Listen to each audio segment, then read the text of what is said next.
It's a bird, it's a plane, it's a flying canine, it's a WolfHawk. It's a swooping, snarling, no use hollering WolfHawk. In the burning sun, even outlaws run when they hear that screeching howl. WolfHawk.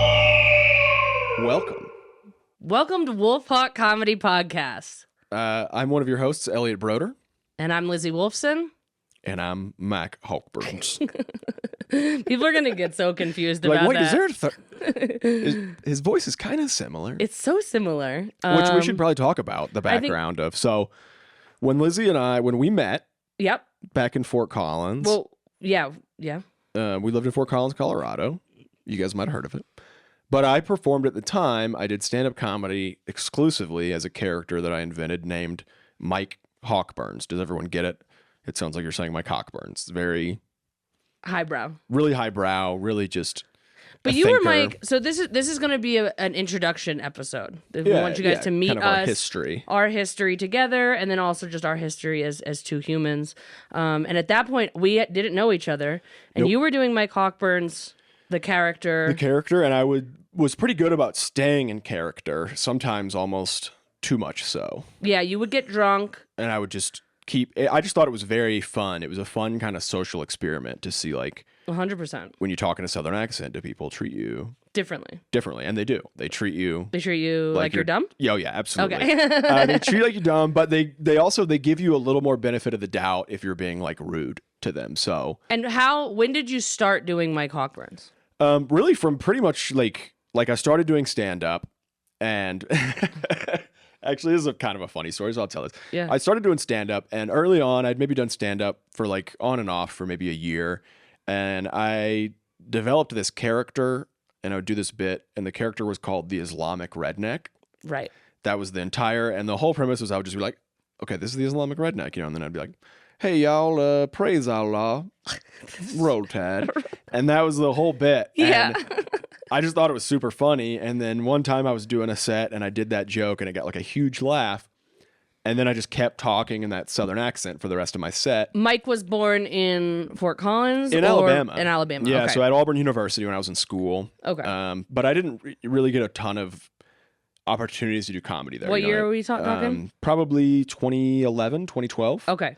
But, then it was more like my friends were in a band. Okay. And I would occasionally I would tell a few jokes while they were setting up or something like that. You know what I mean? Like I wouldn't have any musical talent, so they didn't let me be in the band. But you can make people laugh. But I can make people laugh. And a lot of times, they'd be switching in after a band and I'd do a few jokes and I'd announce them. I'd say their names, get the crowd kind of riled up. And then I would go and do open mics. We started to have a little bit of comedy in Auburn. So, I did get on a handful of little, variety shows and a couple of comedy specific shows. And Mike always dressed up, right? That's a big thing about Mike too. One way you can tell if you are at the time Elliot or Mike. Yeah, Mike wears a bit different clothes. Absolutely. I very much have like a costume, and the whole concept was like, really at the time, like I really liked in the South, I really liked the like more Def Jam comics, the urban comics, and they would always dress like super nice. It was always like, a suit and a tie and all this. And I just thought that it was also, there was kind of this irony that I would be like at like a small coffee shop doing a set and like just dressed really nicely, a suit jacket, a bow tie or a bolo. And then the bit really is that I would always wear a jacket because I would always wear a button-up shirt that I would cut the sleeves off of. Pearl snap, usually. Usually pearl snap. You cut the sleeves off, and the big reveal halfway through the set. Take the jacket off, and then there we go. I'm sleeveless. And you're sleeveless. And again, highbrow really, comedy. I mean, just the pinnacle of thinking man's comedy. Cowboy boots. And cowboy boots were always a hat. big part of it, and cowboy hat. Yep. And sometimes sunglasses inside. Okay. Yeah. I really used to love doing the sunglasses inside because early on, when I would think something was funny, it would be hard for me. Like my eyes would give it away because I would close them, or I'd be like, yeah, right. So at first, early on, I would wear sunglasses a lot because it make you a little more stone faced. Yeah, exactly. It made it seem a little more genuine, and I would like wait on a joke longer to get a laugh and stuff. And that's sort of how the Hawkburns man the Hawkman, Mike Hawkburns, was born. And I would say at least, 5 Yeah, years, I did that for you about 5 only years. did Hawkburns. You Yeah, I did didn't do that. Elliot Broder on stage. Yeah, I very rarely used my real voice and I guess I also sort of believed in keeping like a level of separation. You know, at the time I was Sure. a young professional, you know, starting my career as a fish biologist. Oh, I see And what you're saying. and also like, I don't know if you guys remember this, but it used to like, that kind of stuff used to matter more, Yeah. you know, like, Yeah. like nowadays, like no one cares about Yeah. face tattoos or if you're like putting explicit stuff on the internet, because at this point everyone has done it for so long. Yeah, it's like when people would do like their Facebook name, but instead of their last name, it was like their middle name. Do you remember that point? Exactly, where like they because were they'd be like, like, well, I don't want there to be a picture of me Sure. holding a beer and it's hard to get into school. right, and if they all see me this. with a red Solo cup, I might get fired. But like or now something. it's like your boss has a Facebook that you Sure. could probably also, you know, find hurtful. Oh yeah, I'm I sure. mean, hell, nowadays, I mean, the other day I was at a, actually this might have been when I was at like the pharmacy, and one of the people working, I don't think he was the pharmacist, but he had a face tattoo, Oh yeah, like hell a little yeah, one, dog. and he was like working behind. I was like, wow, you know, yeah. times have changed. My parents told me if I got a tattoo, I couldn't get a job I couldn't get a at job. all. This Yeah.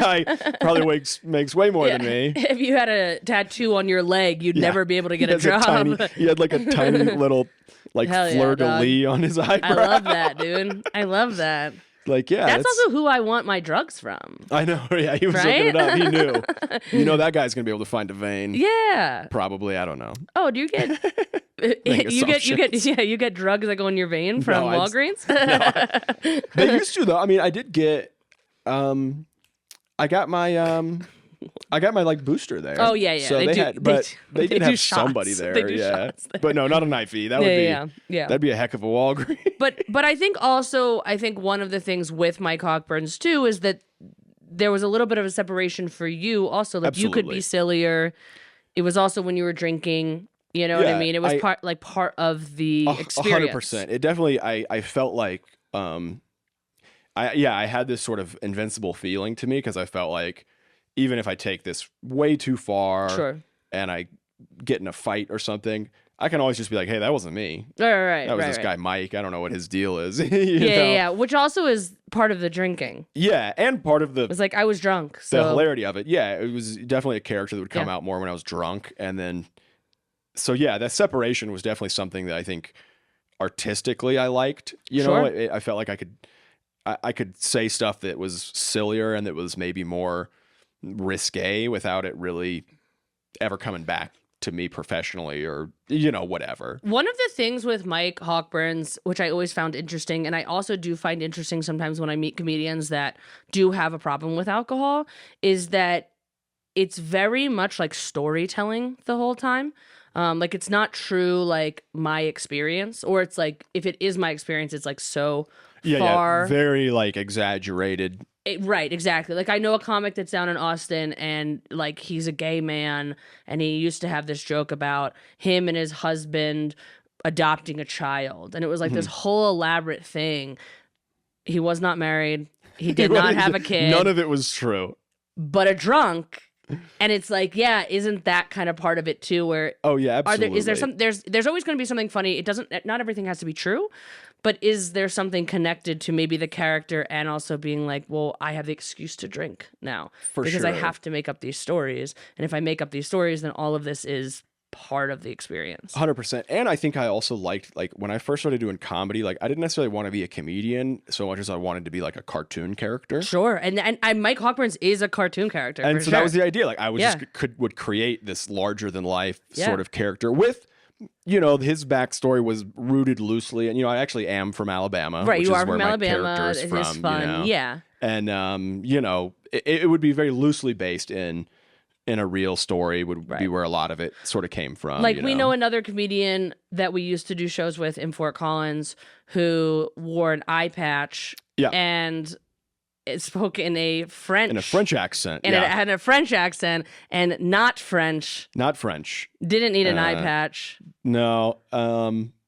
and sucks. Not based in reality. Not at based all. in reality. Didn't he have a different? Wasn't he like Irish at first or something? Yeah, he would do. Oh no, actually, there was another comic way back that did a fake Irish accent that ended up being like a scam artist guy. Oh, cool. And I don't even love remember that. who that guy was, but he was like, that was like in the before us Fort Collins. Yeah. And I don't remember this guy's name, but I remember he would do a fake Irish or Scottish accent, and he was notorious for like telling a comedian that he was going to take him on the road and do shows. Oh, you're making them give him money? No, they would do a couple shows, and then they would wake up in the hotel in the morning, and he would be gone. Oh my god. Yeah. Which is honestly, that's awful. and that's part of like when I got away from the character. Imagine being in like the middle of Oklahoma and being like, fuck, dude. Just being stuck. And then like, obviously you can't get paid for the rest of the run. And then it's like, how do you get back? You also don't want to have to take a bus from Oklahoma. Or like, God damn, dude. But that's sort of when I started getting away from the character, was because I realized that there were people in the comedy world that would use fake names and stuff because they had a sinister, Oh, you were worried about being related to those people. Exactly. And well, and I guess a lot of different things happened, and I sort of think grew as an artist a little bit. But you thought Hawkburns was real when we first met. Yeah, I thought Hawkburns was real for a long time. And Right. I had started doing comedy when you had left Fort Collins and gone to Memphis. Yeah. So you had moved from Fort Collins and you had established yourself in Colorado comedy, moved to Memphis with a girlfriend. Yes. At the So I time. moved there with a girl I was dating, which you guys all know how that always works out really super well. Super well. Yeah. But- especially in Memphis. Yeah, when Memphis wasn't a great place for me to be at the time. I was drinking a lot, and it's like a party city. It's a party city. And so it's just like booze is cheap. You can drink in public. So that was really, Yeah. there's like basically no public drinking laws. So I would just be like walking to a mic, drinking a 40, Right, right. just really living my worst life. Yeah. So you had moved, I had just started, and I notoriously love cowboys. I thought I was straight Yeah, I remember. at the time. I That remember was the first wild. time we met, you were like, oh, I like a cowboy. Yeah. I'm trying to suck that cowboy dick. And notoriously love cowboys. And I was like, And you were still in school when we met, right? No, or you had just gotten out? No, I was just You were lost. just still living there. Yeah. I was just lost Until in you general. found comedy, and look at you now. I know, still lost. But I'm funny now. Yeah, exactly. And so no, I got on the scene and I was like, hanging out with everybody, and they're like, oh yeah, you would love Mike Hawkburns. He's so funny. And I started hanging out with now Fort Collins is a small community, and one of the people that I did hang out with was your sibling, Yeah. who Dale. has your last name. Yeah, and was that when you made the connection? No. You just thought we were like half siblings. I was or like, something? oh, Hawkburns and Dale Broder are siblings. But I don't know. I didn't I realize guess you're that they not was thinking about the genealogy of no. your friends I just or assumed, anything. You're okay, just like, yep, whatever. whatever. Siblings, fine. That makes sense too. No, it took a little while for me to really actually realize. And I wish I how you know the remember the character's good. point. I wish I remember the show the where somebody moment. went, well, that's not his real name. And I was like, I'm sorry, what? What? What? Well, I remember we had, for when a lot of comics found out, I remember we had a Halloween party at our house. Yeah. And I remember inviting like Nick Holland Oh, that might have been when I found out. and maybe like I I think was there. Dan Jones. And I remember Yeah. a bunch of comics all arrived at the door and knocked on the door. Yeah. I'd given the address. And then my oldest sibling, Dale, who's non-binary, that's why I say sibling, answered the door and they're like, hey, is Mike here? Like, Mike? And they're like, Mike Hawkburns? And he's like, oh, yeah, he's here. Come on in. And just laughed it off. I was there. There's That pictures was from it. that party. That probably was it. Halloween party, yeah. Yeah. Or it might have been a snow party. That was one of those two parties where Yeah. we either, I remember that year we had a big party when we had a huge snowstorm. Yeah. And I like pushed all the snow in the yard into a big like table and we just put all the beers in the snow. Insane. And then we had a big bonfire. Then that's also when I realized it wasn't like your real accent. Yeah, that it was just a fake. Well, I it's was not- like, does he actually own a cowboy hat? What the hell is going nothing's on? real. Did I hallucinate this guy? What is going on in this situation? And it's funny too, because I thought more comics knew, because I would get drunk and I would break character. But everyone else was always so drunk that they just thought it was probably like a fever dream to them. They're like, man, I was so drunk last night. I thought Elliot started talking in a different voice. How crazy is that? I know. I was like, Elliot, who? What is going on? So then I guess fast forward a little bit here. So you break up with the girl. I was in Memphis for about a year. Yeah. We broke up towards the end of that year, and then I started working for a company out in the West. I started working for a company based out of Golden. Right. And then you had been doing stand-up at that point for a year, maybe a couple years. Yeah.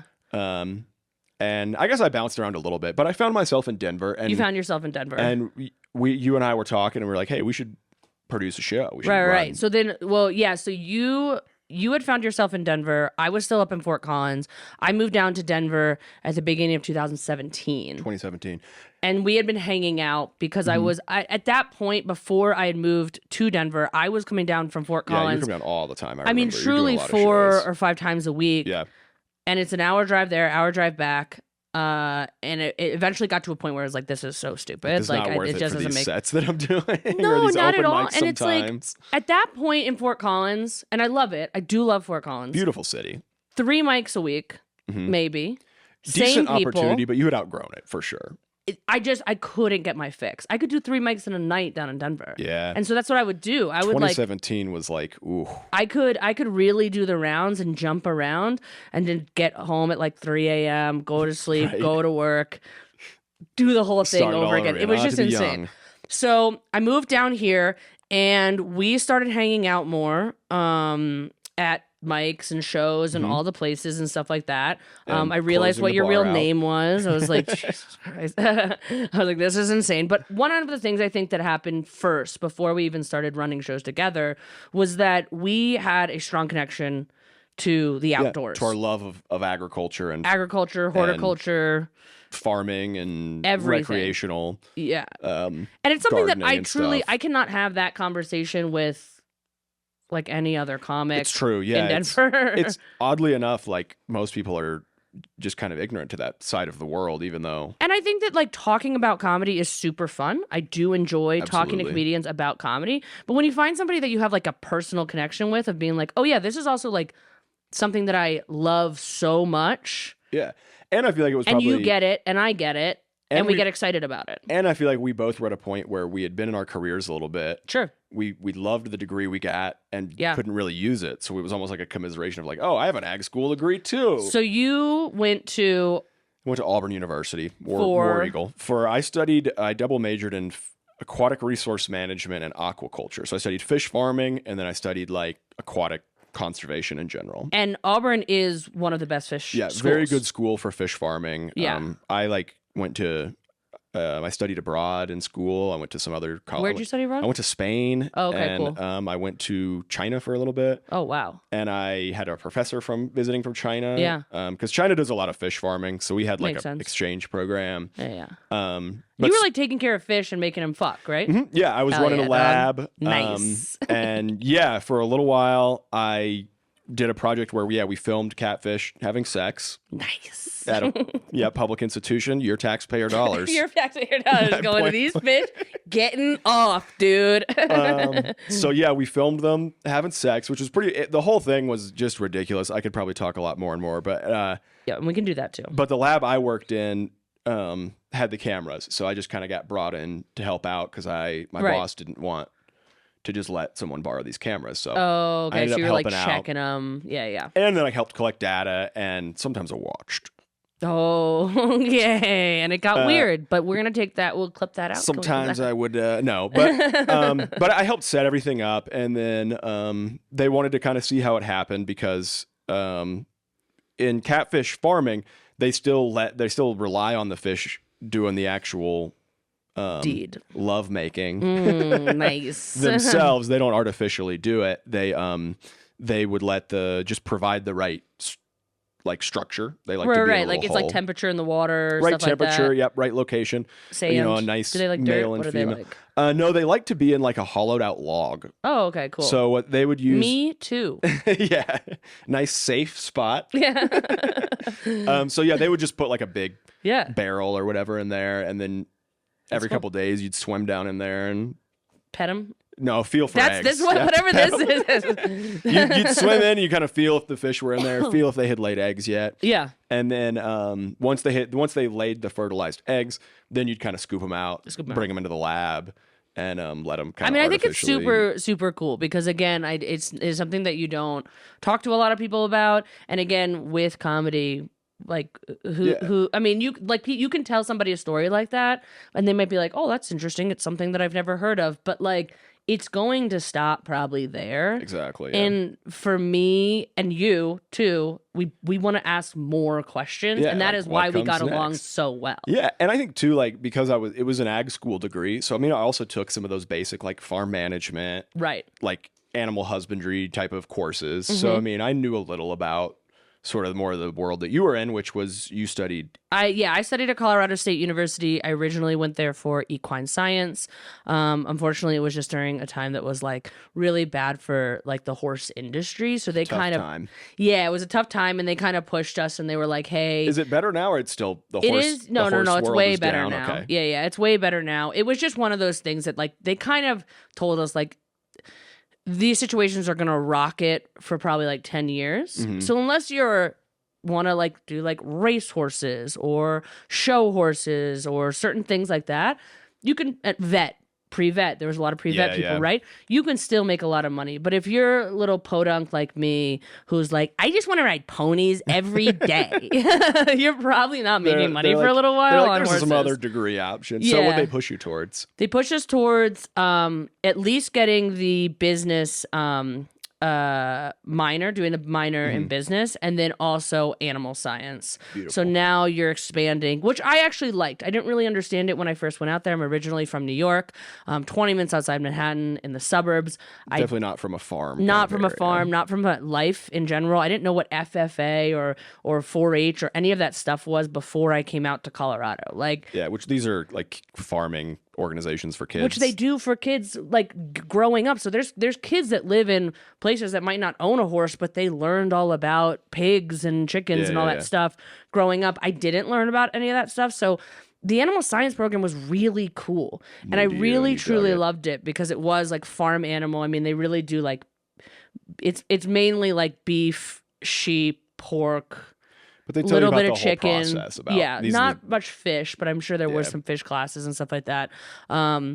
And the biggest problem for me was that I'm bad at science. yeah, they still make you take like chemistry and shit like that. Oh, they make no. I mean, just like farm animal, animal anatomy, wanna have to do physiology. I'm anything. just bad at science, and so I failed out. Like I never actually finished my degree because I love the idea of all of those things, but those classes that were made to like for people to take and weed you.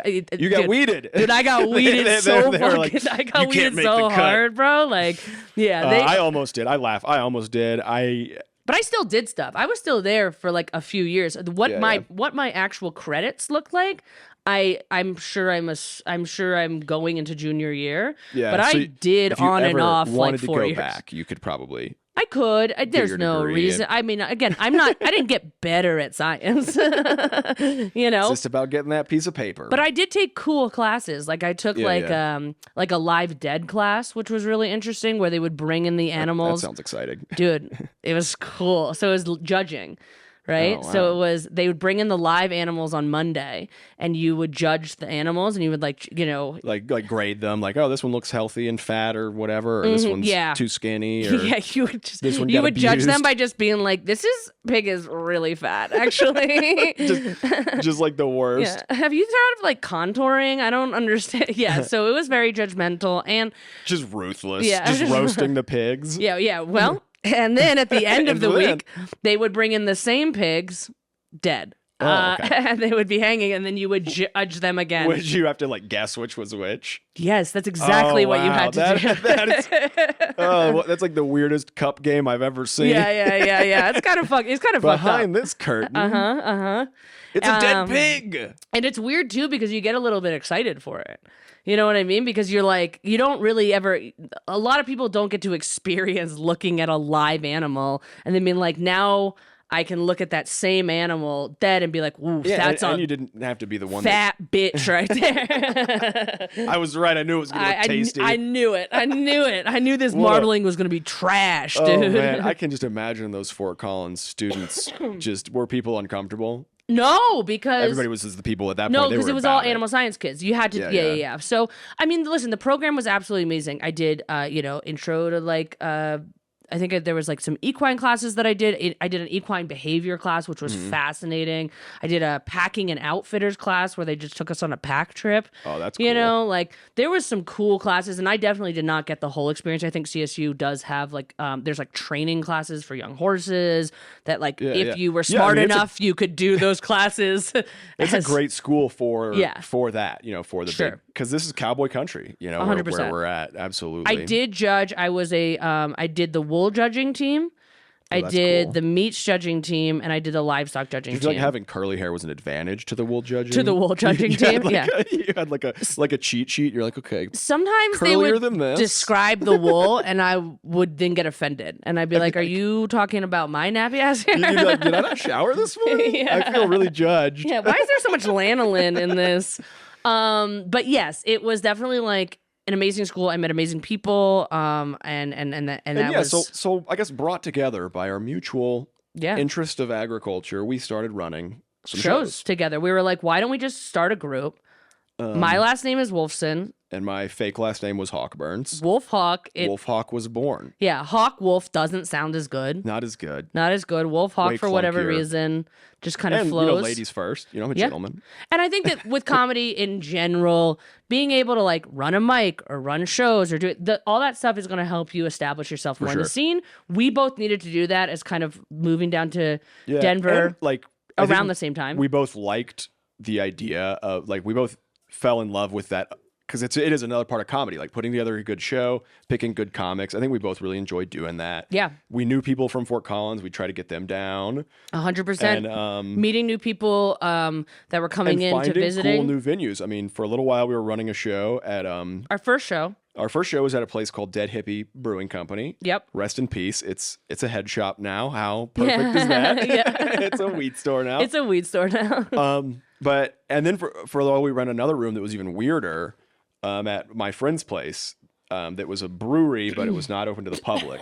Sorry, it was just where they brewed the beer, and it was like the most fever dream, a mushroom trip kind of a location. It was a storage. It was a warehouse. It was a warehouse that they had converted into a place where they were brewing beer. They were brewing beer. They were storing barrels. There was sort of a maze of little maze of 2x4s where they had storage, and you could crawl around up there. And one of the guys lived there. Yep, and completely illegally. My buddy lived there, and then he also just had. But he didn't live there like in a room. He lived there in the loft above in like the beer. A little fort that he had built in there out of found and scavenged wood. And then he also just had tons of crazy shit everywhere. He had antlers and crazy art and all sorts of just.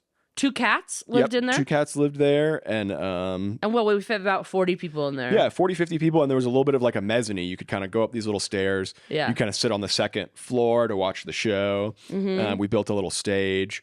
So we would charge tickets so that you could get the address because we couldn't promote the address. Yep, because it was a private... it was like a private event because he wasn't really allowed to, like, it wasn't like a brewery. But then once you were in there, you could do donation beer, so they made a little bit of money on that. They would give away their beer that they brewed and barrel aged, and they were very good at it. I mean, they were incredible brewers. Their beer was it was very weird, but it was super flavorful. Really interesting, quirky stuff. Yeah, it was like I mean, you did drive up to the venue and you were like, oh, I might am I in get the right killed. place? Very like industrial part Somebody of town. might kill me in this, and then you go in and there's, like animal furs and he had for a little while, he had a pet spider. He had a huge pet spider. What? Yep, in a jar. Wait, I'm sorry. When? Yeah, there was like when you came in the office area, he had like a couple of jars with spiders. Kidding yeah. me? I And did he not had, know like, about this pet roses. spider, and I hate that. Yeah, well, I'm actually maybe glad that I tell didn't you. know Yeah. about that. Because like, I honestly probably would have been like, can we not do? It's like if Lizzy finds out about the spider, this show's off. I hate spiders. I hate snakes. I hate crocodiles, alligators. Crocodiles. I hate them so much. Yeah, no, that was But that was the beginning for us. You know, we started running the shows. and it was fun. We would do like a monthly for both, and then the secret show definitely also was cool because we could smoke weed in there. We could smoke weed because it was at the time that was, and I guess that still is the law. If it's a private residence or a private event, you know, you're allowed to consume cannabis if you're an adult above the age of 21. Do you know what they told me one day? So it was two guys that ran it, right? And we were standing outside, and I was like, yeah, it's so interesting, like driving over here because you see like a lot of like RVs. And he goes, oh yeah, that's those guys are probably pedophiles that can't live near a school. Oh, because they were and like so the they furthest park away their from a RVs school. over here. The furthest and they're away just from a school. pedophiles that live near this warehouse. Next to this like industrial, like air gas kind of a place. I don't know if it was true, but That sounds he like was, something they would say as a joke, and you're like, I don't know if you're joking or not, but that's No, I think he it's was not saying funny. it truthfully. I think he believed it. Dude, it could be. And they were very sweet guys. But I unfortunately, still see him occasionally, but the business is no more. I think QAnon kind of got him. I don't know, but I think definitely during COVID they lost their license and Yeah. definitely went a little crazy. I remember seeing them kind of right after COVID, and and they were kind of getting rid of all the beer, and then they started making some of the beer into moonshine. Sure. That That makes sense. they They probably were selling it to the They pedophiles. started collecting swords and guns and stuff. Swords and guns. Yeah, it was. And we're not allowed to do a comedy show there anymore. Yep, but yeah, he's now. I think Tyson's like lives in a normal. I shouldn't say his name. It doesn't matter. But my friend that ran it lives in a normal. He lives in like a normal apartment now. and Yeah. stuff, Okay, and, cool. like, Cool. You know, Because it was just he just lived in the rafters with the cats. yeah, and it was really just like, kind of like his plan was to do that till the beer took off, and then Sure, of kind course. of right as it did start, you know, as soon as they did start Yeah. to get a little bit bigger distribution It contract. was a cool show. We got some cool pictures from it. Yeah, and we it had was a few it of was them. it was a fun. You know, Billy Wayne Davis came and did that show. Yeah, Billy one Wayne did time. it. Yeah. We had Monica some, Levy was there. Yeah, Monica Nevi and Nevi. A couple of other. Didn't we have? Yeah, some bigger names came and had a fun time. I mean, It was fun. It was a because super it was just fun show. it was sort of a late night show too. So Right, it was like a 10 people p.m. were like, show. oh yeah, I'm around. I'll come over and do a little drop in and Yeah. Do you want to talk about your beer? yeah. Well, now I'm sober, so now I drink the fake beers. And today I brought the original non-alcoholic beer. Yeah. Oh, do you want one? Yeah, I'll take one. Yeah, if you don't like it, I'll As I drink it. cough into the mic. Sorry. I'm all right. trying to get better. I know. I I'm had not sick and I don't have COVID. I've taken so many tests. I had to like kind of Yeah. cough into my arm at one. I try not to laugh too hard. That's the only thing that makes me cough anymore. I know. But O'Doul's is the original NA. I quit drinking almost 5 years ago. O'Doul's. Cheers to that. Almost 5 years of sobriety for this So gentleman. this is the original, and these were like expensive at the bar too. Like when you would buy these were like $8-9 sometimes at the bar because they would never have. They'd Never have like had- one 6-pack. Well, yeah, and usually like this one is like, yeah, Anheuser-Busch makes this, but this used to be like the only Oh, is it really? non-alcoholic. Oh, that you makes could- sense. That you could get. It used to be the only non-alcoholic beer that was like Yeah. readily available, and it's still I think the only affordable one. You know, like a 6-pack of this is maybe like $8, $9, whereas some of the others are ones are like more. 11 and 12. Dude, they're charging like premium beer prices for non-alcoholic beer these days. That makes It is- sense that this is Budweiser because there is like a bit of a. It does. It tastes kind of like Budweiser flavored Yeah. soda water, basically. Yeah. It's It doesn't really have that much hops. pretty flavorless. Yeah, not a lot of hops. Not a lot of hops. Whenever is I it supposed drink to? Wait, it's a O'Doul's- malt beverage, so not a lot of malt. Well, basically, I mean, what I think they do is they just take the old beer or the beer that expires or something. Wait, what? Am I Or no, drinking- they take the brewed beer. It's just expired beer. Well, no, they like process it. Like take the alcohol out. Yeah. They cook it down into like a flavoring, and then I think they just mix it in with bubbly water. At least I Interesting. think. I don't know. Yeah. But it always makes me, whenever I drink O'Doul's, I always think of, do you know a comic, Samuk Tolgalkar? Do you know him? Yes. Yeah. He's yeah. in Fort Collins now, but for a little while he did this like sort of series of memes Mm-hmm. and videos where it would be like him and it would look like a beer advertisement. You know, he would like be like, you know, sitting in a chair, and he would be holding one of these O'Douls, and it would just say like, I'm worried about you. I love that. I love that. So I can't drink O'Douls anymore without just seeing his face. Thinking about it. Yeah. I'm worried about you. I mean, listen, it's a cute logo. You got the bush on top right there and everything like that. Not an actual bush, but yeah, I think it's like wheat and hops, eagle maybe. But it's, you know, I don't know. I don't really drink a ton of O'Douls, but it is drinking non-alcoholic beer is definitely part of what helps me, you know, not socialize. Yeah, and not drink become again. an alcoholic again. You know, right. Not drink myself into oblivion. Not let Mike Hawkburns come back out. Not let him come back for good. For good. Which, you know, I guess I say that, you know, in comedy, there's always somebody that's like a worse alcoholic, you know, and I think ultimately, like, I never was too much of a problem drinker. I think I just liked doing it too much. 100%. You know? No. It's easier when you have something in your hand and you're at a party or a bar and you're socializing. I totally get that. Sometimes you just don't want to have like a glass of water. Yeah. What was the joke? What was it I said the other night? I was like, yeah, when I have a beer, it turns me into, you know, if I have a drink, it turns me into somebody that wants to have a lot of drinks. Yeah. I break out in cuffs. Yeah. That was what you said. Yeah. So, which is great. But yeah, so, you know, now I just smoke weed, which is, I think, a lot healthier. Yeah. 100%. As far as like, I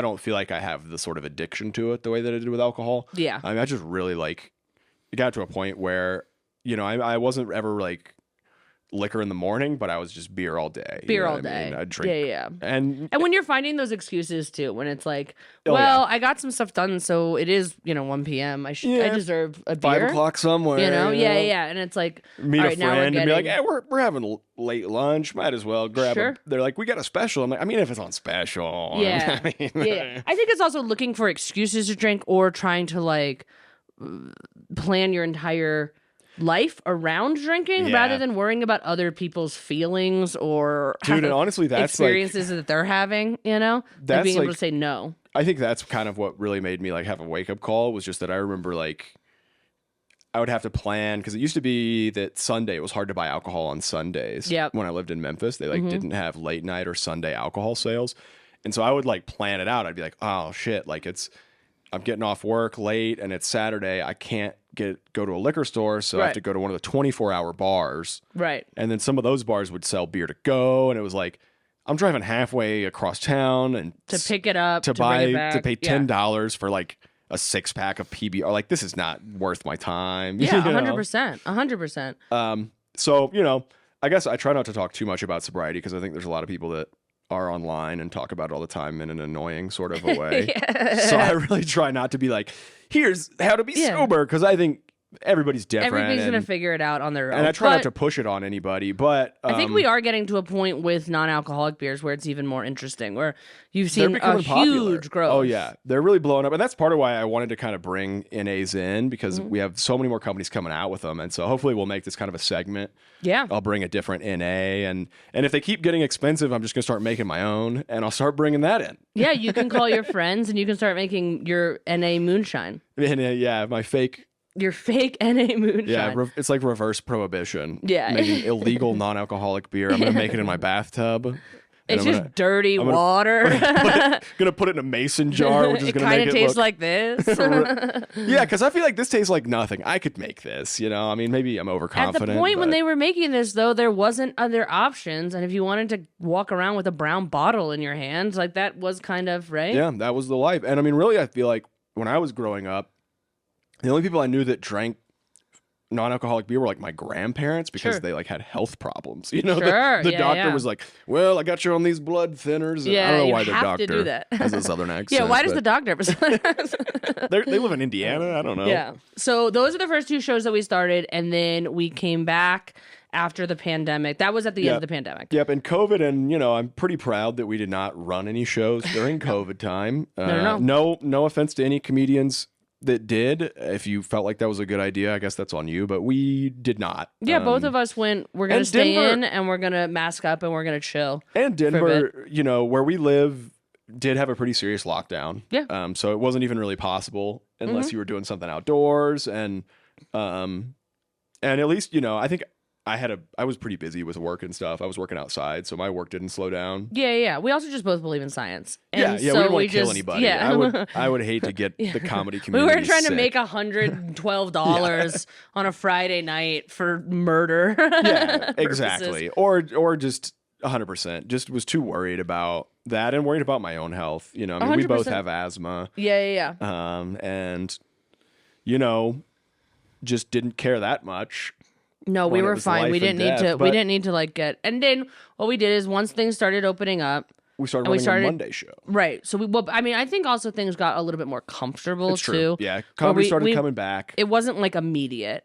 And Yeah. I was fine with that, where I started to feel more comfortable going to shows. I was getting booked on shows. And we decided to fill a gap in the comedy scene in Denver. And so we wanted to run a Monday night show. Monday show. was kind of a dud night, a few mics, but no shows.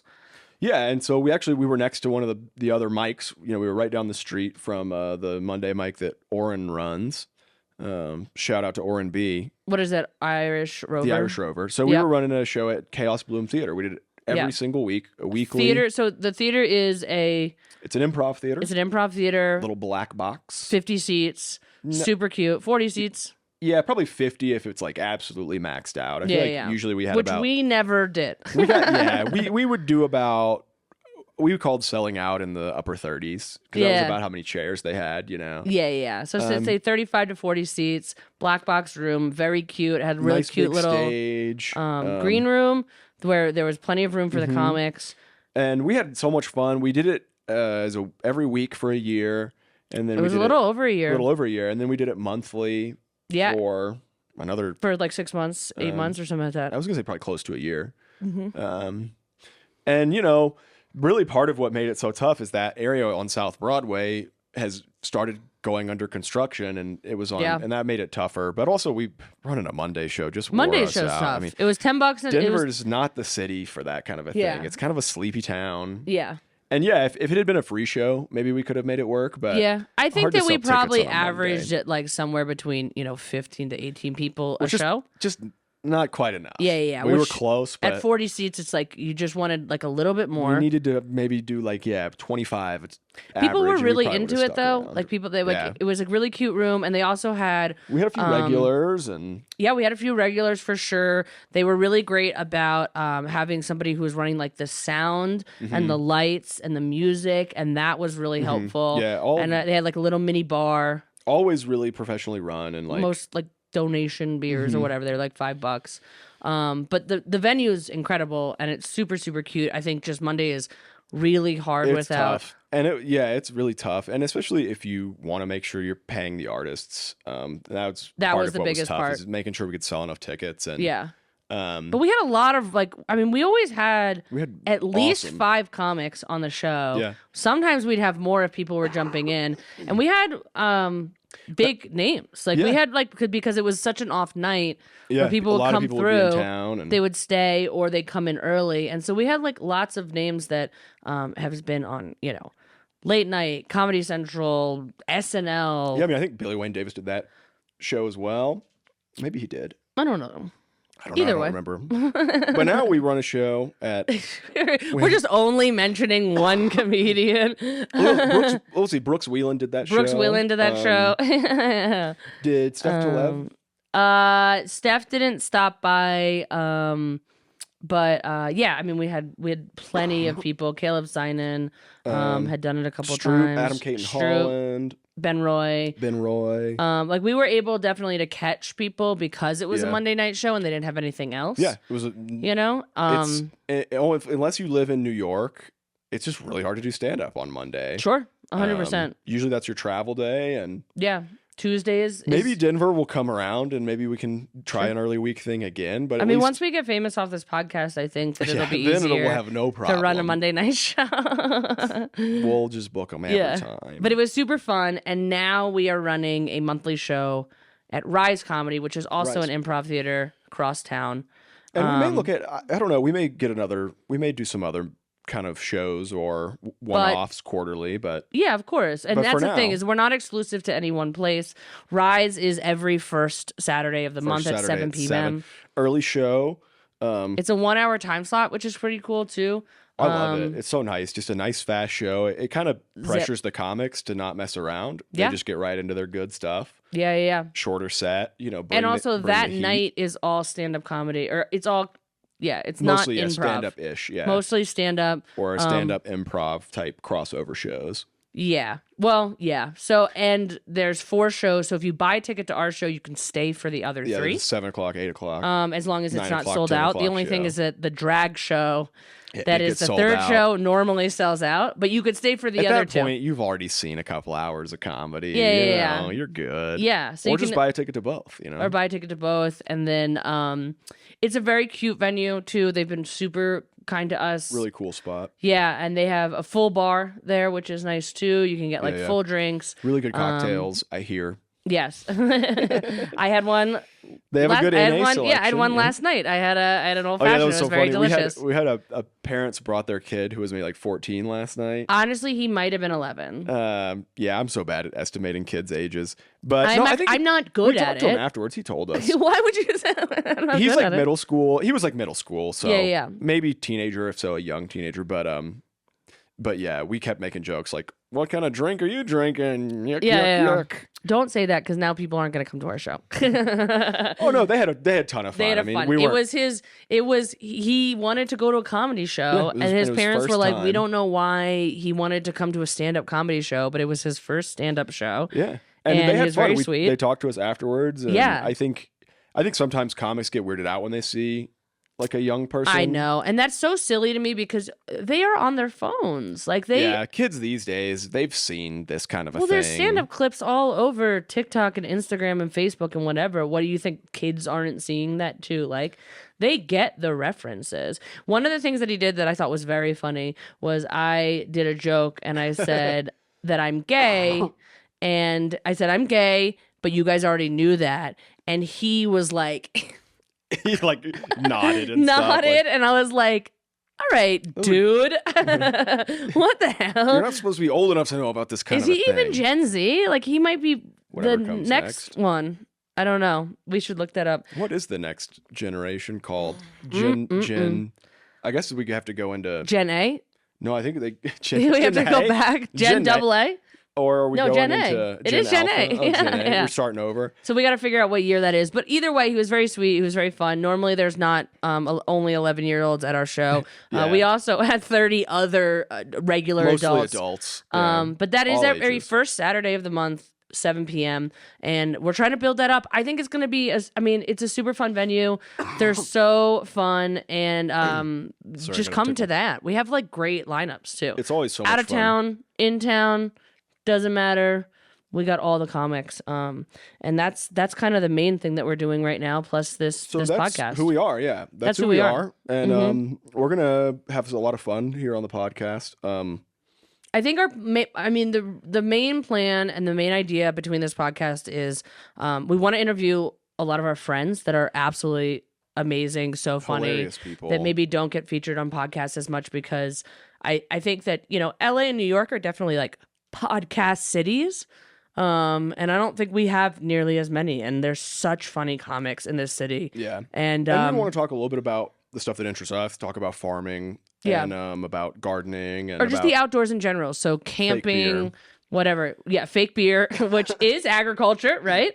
Yeah. And then it's all the agriculture outdoors. If you think about it, man. In general, right? It's all ag. It all comes back to the main farmer. And definitely like agriculture, farming, animals, And honestly, just like kind of whatever we feel like talking activities, about. Yeah. fishing. We might talk about camping. like current events if something we exciting could happens. Probably we don't have to not be a current whole event. lot of that, but So comedy and the outdoors. That is what WolfHawk Comedy Podcast is going to be, mainly that's what we'll pretty much try to talk about. Circled around. No promises from me. I'm pretty ADD, but you try to stay on topic. I promise I will try to wrangle him, and I promise I will try. Bring your lasso next time. Yeah, I Bring do your have rope to and bring rope. my rope. I do currently That'd be a funny bit. rope, and so I can every time he starts to go off on a tangent.